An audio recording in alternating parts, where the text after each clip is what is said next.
Ավելի քան 4 ժամ տևած բանավեճի ընթացքում հնչեցին տնտեսական, սոցիալական ու քաղաքական ծրագրեր, սակայն քննարկման զգալի մասը զբաղեցրին ոչ թե ապագայի, այլ անցյալի շուրջ վեճերը։ Մասնակիցները վիճում էին 2018 թվականի հեղափոխության արդյունքների, պետական պարտքի, պատերազմի հետևանքների, իշխանության ու նախկին իշխանությունների պատասխանատվության, ինչպես նաև հայ-ադրբեջանական բանակցությունների թեմաների շուրջ։ Քաղաքական ուժերի ներկայացուցիչները փորձեցին համոզել ընտրողին, որ հենց իրենք են առաջարկում երկրի զարգացման լավագույն ճանապարհը, սակայն հաճախ հնչեցին մեղադրանքներ ու վիրավորանքներ։ Որոշ մասնակիցներ անգամ զրկվեցին խոսքի իրավունքից սահմանված կարգը խախտելու պատճառով։ Բանավեճն աստիճանաբար տեղափոխվեց արդեն ոչ թե քարոզարշավի որակի, այլ իշխանության գործունեությունը գնահատելու դաշտ։ Հայաստան դաշինքի ներկայացուցիչ Աննա Գրիգորյանը հակադարձեց Ալեն Սիմոնյանի այն պնդմանը, թե քարոզարշավն ընթանում է նորմալ եւ առողջ մթնոլորտում։ Ես ուզում եմ ձեզ հիշեցնել,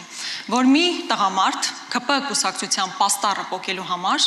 նրա նկատմամբ հարուցվել է քրեական գործ, հետո վերջինս հայտնվել է հոգեբուժարանում եւ այնուհետեւ ինքնասպանություն է գործել։ Ի պատասխան Հանրապետություն կուսակցության ներկայացուցիչ Անի Խաչատրյանը հիշեցրեց նախկին իշխանությունների տարիները եւ մի շարք մեղադրանքներ հնչեցրեց ընդդիմության հասցեին։ Քոչարյանի ժամանակ արձակի դասի մարտի 1 հոկտեմբերի 27։ Չէ, բայց զուգահեռ ենք խոսում, ոչ մեկի չենք լսում։ Մի րոպե։ Դուք ձենները Խաչատրյան, կոռեկտ արտահայտվեք, հաջորդ փորձը ես կանեմ արդեն։ Քննարկման հաջորդ առանցքը դարձավ 2018 թվականից հետո Հայաստանի անցած ճանապարհի գնահատականը։ Հայ ազգային կոնգրեսի ներկայացուցիչ Արամ Մանուկյանը գործընկերներին առաջարկեց չխոսել ու հարց չուղղել Ալեն Սիմոնյանին։ Գործընկերներից խնդրում եմ գայթակղությանը չտրվել եւ հարց չտալ Ալեն Մալեն, հարց մի տվեք իրանց։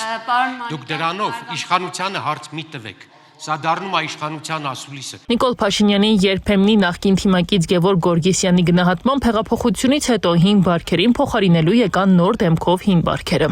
Այսինքն մենք ունեինք հին օլիգարխներ, հիմա ունենք նոր օլիգարխներ, ունենք հին թալանչիներ, հիմա ունենք նոր թալանչիներ, եւ այս ամենը բացարձակ հեռու է ժողովրդավարական ազատական արժեքներից, որի դավանողն ենք մենք։ Լարվածությունը նոր թափ ստացավ, երբ Արամ Մանուկյանը խոսեց պետական պարտքի աճի մասին, նշելով, որ 2018 թվականին Հայաստանի արտաքին պարտքը մոտ 7 միլիարդ դոլար էր, իսկ այսօր արդեն կրկնակիից ավելի է։ Դիտարկումը դժգոհություն առաջացրեց Ալեն Սիմոնյանի մոտ եւ կողմերը փոխադարձ մեղադրանքների անցան։ Մին թատեք խնդրում եմ, Չէ, ես կարող եմ ինքնատել, որովհետև իմ ժամանակն է, ձեր իշխանության վերջին չէր։ Պարոն, ասեք ձեր իշխանության քննարկման ժամանակը։ Ձեր իշխանության վերջին չէր, պարոն։ Վերջին նախադասություն կարող եմ ավարտել։ Խնդրեմ, պարոն Մանուկյան, ես հարգանքով եմ մոտենում ձեզ եւ կոչ եմ անում մնացած մասնակիցներին հարգանքով մոտենալ։ Ուրիշ կերպ չեք էլ կարող մոտենալ։ Այս մթնոլորտում Ալեն Սիմոնյանը կրկնեց նաև Նիկոլ Փաշինյանի հայտնի թեզերից մեկը, թե Լևոն Տեր-Պետրոսյանն ամենահայտնի դաշնակցականն է, մինչդեռ Արամ Մանուկյանը խոսում էր Հայաստանի առջև ծառացած անվտանգային խնդիրների եւ կրճատված սահմանների մասին։ Ձեր կերպարը սրա մեջ է, ձեր կերպարը նայեք։ Սա Հայաստանի, Սա իրական Հայաստանն է։ սա Հայաստանի ցեց ընկած քարտեզն է։ 230 Շատ Պարոն, երկխոսություն չվերացրեք։ Ինչի չճանաչեցիք Լեռնային Ղարաբաղը։ Հայաստանը Ինչի չճանաչեցիք Լեռնային Ղարաբաղը։ Այս տարեք ձեր պատից կպրեք Ինչի չճանաչեցիք Լեռնային Ղարաբաղը։ Տիկնակ եւ Վարնակ, վերջ, մի րոպե, ներողություն։ Չէ, զուգահեռ եք խոսում։ Տարված խոսակցությունից հետո Արման Աբովյանը զրկվեց խոսքի իրավունքից, քիչ անց նույն ճակատագրին արժանացավ նաև Դավիթ Անանյանը կրկին Հմայակ Հովհաննիսյանի հետ վիճաբանության ընթացքում սահմանված կանոնները խախտելու համար։ Բանավեճի ընթացքում պարբերաբար վերադառնում էին նաև Հայաստանի նորագույն պատմության ամենացավոտ թեմաներից մի քանիսը։ Հանրապետություն կուսակցության ներկայացուցիչ Անի Խաչատրյանը կրկին անդրադարձավ հոկտեմբերի 27-ի ահաբեկչությանը, ինչին ի պատասխան Աննա Գրիգորյանը կոչ արեց հնարավորինս կոռեկտ ձևակերպումներ օգտագործել։ Տիկին Խաչատրյան, կոալիցիոն գործընկերը այստեղ կանգնած է։ 8 տարի իշխանության են, բայց հարցերը հնչեցրեք։ 8 տարի չեք հարցնում, հոկտեմբերի 27-ը ինչ եղավ։ Այսինքն ես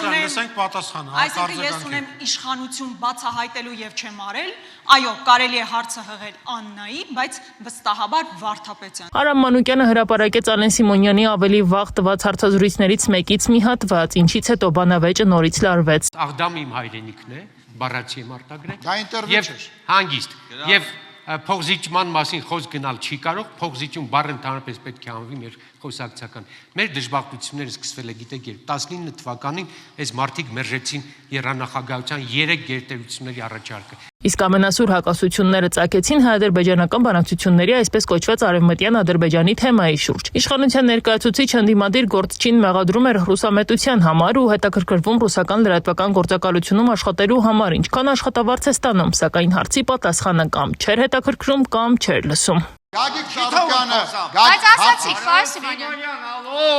Ես տեյեմ։ ռուսերենի մի անցեք, մեկա Էդի ալոն ռուսերեն չի։ Խորանամ ես։ Լավ, Վան Աբովյան, ըստեյության ժամանակ չկա։ Խնդրեմ, պարոն Ղազարյան, ձեր ձայն չեն տվել լրություն։ Տիկին Խաչատրյան։ Աննա Գրիգորյանն էլ իշխանության ներկայացուցչին հարց ուղեց. կա արդյոք մի պահանջ, որը Բաքուն ներկայացրել է եւ Երևանը չի կատարել։ Ալեն Սիմոնյանը չհամաձայնեց այդ ձևակերպման հետ, սակայն հարցն արդեն դարձել էր բանավեճի առանցքային թեմաներից մեկը, քանի որ ակամայից կարծես խոստովանություն հնչեց։ Բոլոր պահանջները իրականացրել եք։ Հենց հիմա համարացության փոփոխությունը իր պահանջով չի։ Ասում եք արել եք, մի հատ Ասեմ, Գորիս Կապան ճանապարհը, Կապան ճակատեն ճանապարհը։ Դա մեր պահանջն է, դա մեր այո, մեր պահանջն է, ճանապարհ հանձնելը մեր լսեք, պահանջն է։ ճանապարհ հանձնել չի, դա սահման վերհանել է։ 4 ժամ տևած բանավեճից հետո ընտրողը լսեց ամեն ինչ դավաճանության, նախկինների, ներկաների, պարտության, պարտքի, ռուսամետության ու ադրբեջանցիների վերադարձի մասին։ Միայն թե այդ ամբողջ աղմուկի մեջ երբեմն դժվար էր հասկանալ, թե ով ինչ ծրագրով է պատրաստվում ղեկավարել երկիրը առաջիկա տարիներին։ Իսկ թե ինչ հետևություններ արեց ընտրողն այս բանավեճից, պարզ կլինի հունիսի 7-ին ընտրատեղամասում։